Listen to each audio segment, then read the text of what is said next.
o'zingni tilingda gapirib qo'y desa, u bechora o'zining tilida gapirib, yana tarjima ham qilib beryapti. Hurmatli Россия президенти Путин Владимир Владимирович tashabbusi bilan o'tkazayotgani, я еще раз искренне поздравляю Vladimir Vladimirovich с этой. Qulvachcha deyapti haligiga. Qo'rqmay gapiraver, yoningda Putin yo'q-ku. O'zini yurtida o'zbekcha gapirgani qo'rqqan odamda. U yerga borib olib turib o'zbekcha gapirgani yo'q, gapirtirdi. Qarang, Lukashenko chalik bo'lmadi. Dunyoda o'zi eng xor odam Lukashenko o'zi.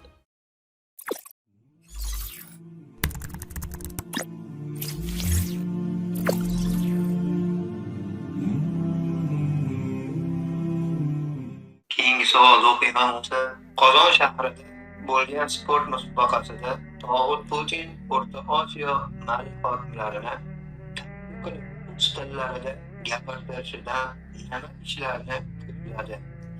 Bechora bu tog'utvachalar yetim qoldi. Haqiqatdan haligi kim tarafda turasan deb kelganida-yu naryoqdan aytuvdim. Kim tarafda turasan deyishyapti deb. Hozir aytayapti katta davlatlar. O'zbekiston san kim tomon deyapti. Bu bechoralar baribir eski xo'jayinini voz kechmadi. Lekin masalan O'zbekistondagi ko'rinishlar, masalan Xitoy va G'arbga baribir ulardan ham voz kechib yormasdan, ya'ni hali Putinni nikohida turib, narigilar bilan ham ancha-muncha shuri-muri qilib qo'yishdi. Lekin xo'jayin endi chaqirib olib turib, bularni bitta-bitta o'zini yo'liga yurgizmoqchi. O'shuning uchun endi avvalgiday emas. Avvalda do'q bo'lsa bilan shunday sal bir narsa bo'lsa, Rossiyada ishlayotgan o'zbekistonliklarni quvg'in qilib, deport qilib, o'sha yerda shunaqa iflosliklarni qilib, shunaqa qilib bosim o'tkazardi avval. Hozir endi u xo'jayini ham sal yumshadi. Chunki qarasa, Xitoyga borib kelyapti. Oxirgi shu 10 oyda ichida 3 marta borib keldi. Har borganda bir narsa ko'tarib kelyapti, ertaga u bilan aloqa bog'landi. Har borganda uni bir narsasini bo'ldi qilib beramiz deb rozi qilib kelyapti. Ya'ni bu deyotgani Rossiyaga xavf tug'diryapti. Rossiya qarasa bo'lmayapti. Shunchalik shotirlarni chiqib propaganda bilan bosim o'tkazdi. Ya'ni birinchisi chiqib olib turib, O'zbekiston degan davlat yo'q, paydo bo'lmagan, biz paydo qilganmiz uni. Avval yo'q edi, bir har xil xalqlar edi. Например, узбеков никогда не существовало до революции. Не было такого названия этнического. Взяли, создали из нескольких среднеазиатских народов узбеков. Desa yana bittasi bularga bizni tilimizni o'rgatishimiz kerak. Kerak bo'lsa shu o'zini yurtida o'rgatishimiz kerak. А вот эти вот территории, откуда едут к нам гастарбайтеры, чтобы их присоединять просто целиком и уже на месте их, ну, как бы обучать русскому языку. Чтобы не здесь их учить, а там уже, собственно, там, в Узбекистане, допустим. Kerak bo'lsa qo'shib olishimiz kerak, bosib olishimiz kerak bularni. Ya'ni hijolat bo'lmasdan aytayapti. Yana bittasi chiqib, что если бы не мы, они бы там без штанов ходили. Biz bo'lmasak bular ishtonini ham topa olmay qolar edi. Ya'ni ishtoni ham yo'q, keti yalang yurar edi biz bo'lmaganimizda. Biz bularni odam qildik deb turayaptilar. Ya'ni mana bu propagandalar nimaga desa, endi qancha odam Rossiyada ishlayapti. Undan tashqari qancha o'ris qulashi, o'ris tinmay propagandasini ko'radiganlar bor. Bundan tashqari eski o'risni muhabbat qolib ketgan, yana qaytib bir esirni sog'inadiganlar bor. Ya'ni mana shular orqali propaganda bilan bosim o'tkazdi. Agar biz senga o'y deb bosib borsak, seni ichkarida o'zi shuncha tayyorlab qo'ygan bizni diversantlarimiz bor, seni o'shalarda o'zi ag'darib yuboradi degan bosim bilan qo'rqitdi. Qo'rqituvdi rostdan ham chiqib turib konkret, ya'ni davlat sifatida prezident o'zi nima deyapsan senlar, qaysi propagandani olib boryapsan degan bir narsani ayta olmadi. Demak qo'rqdi.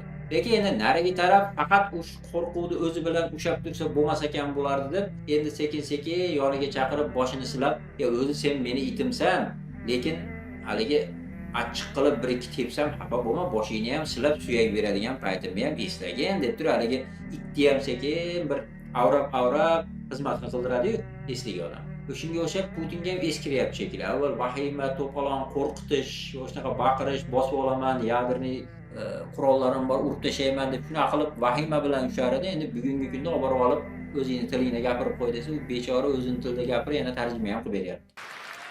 Aziz do'stlar, bugun mana shunday katta anjumanda hurmatli Rossiya prezidenti Putin Vladimir Vladimirovich tashabbusi bilan o'tkazayotgani haqiqatda bu dunyoda bu birinchi. Я еще раз искренне поздравляю Владимира Владимировича с этой инициативой, потому что на самом деле эта инициатива впервые в mировом сообществе спорта происходит. Judayli bechorada bu bechoralar. Hatto o'zingni tilingda gapir desa ham bir qo'rqmasdan o'zini tilida gapirib, qolganini tarjima qilib oladi kerak odamlar. O'sha seni xalqing eshitsin deyapti, meni xalqim eshitsin demayapti o'zi. Mana qullarning qulvachchaligini ko'rib, men rosa kulgim keldi o'sha narsani. Qulvachcha deyapti haligiga. Qozog'ning eng katta qulvachchasi qozoq tilida gapir. Qirg'izning katta qulvachchasi qirg'iz xalqiga qirg'iz tilida gapir. Men o'zbekning katta qulvachchasi deb, men qulvachchalarga o'zingni tilingda gapir. Ya'ni meni xalqimga gapirma, men gapiradiganimni gapirib bo'ldim. O'zingni xalqingga o'zingni tilingda gapir desa, orasida bitta tupoymasrog'i shu Lukashenko ekan. Lukashenko Belarus tilida gapirdi, bo'ldi. Tarjima qilib bermadi uni.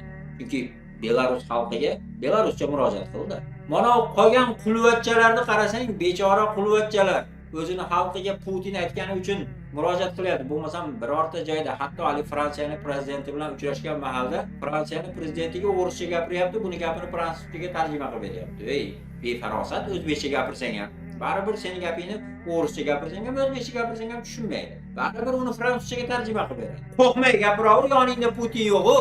Qo'rqmay gapir, mana o'zbekchani desa, o'zini yurtida o'zbekcha gapirgani qo'rqqan odamda, u yerga borib olib turib o'zbekcha gapirgani yo'q, gapirtirdi. O'zingni xalqingga, o'zingni tilingda shunaqa murojaat qil dedi.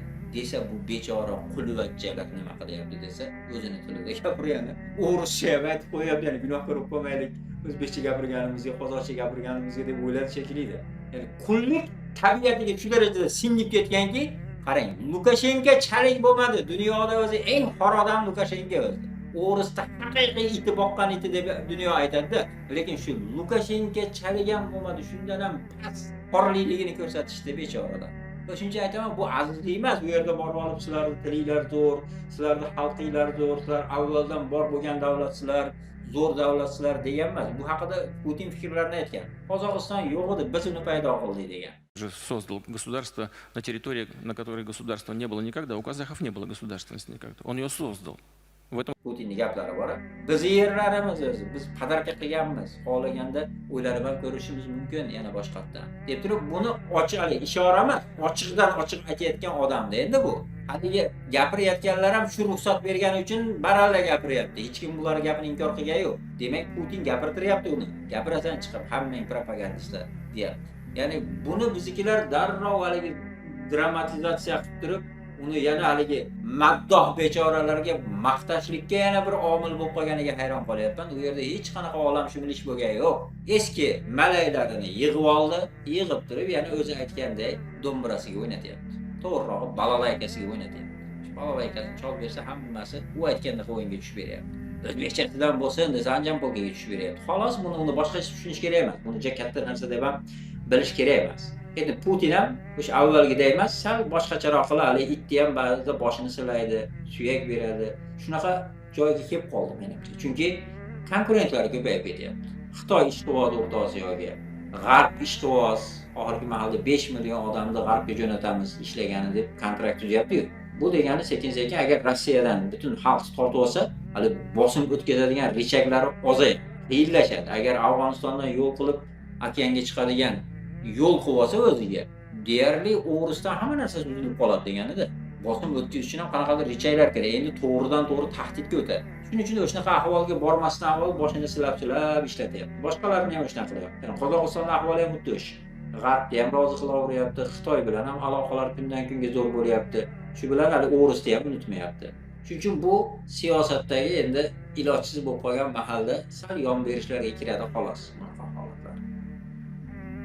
Assalomu alaykum hurmatli tomoshabin. Videolarimiz tezda chiqib turishini istasangiz videoga like bosing. Albatta kanalimizga obuna bo'lishni ham unutmang. Videolarimizni boshqalarga ulashing. Albatta ulash uchun ham amal qilganlik savobini oladi inshaalloh.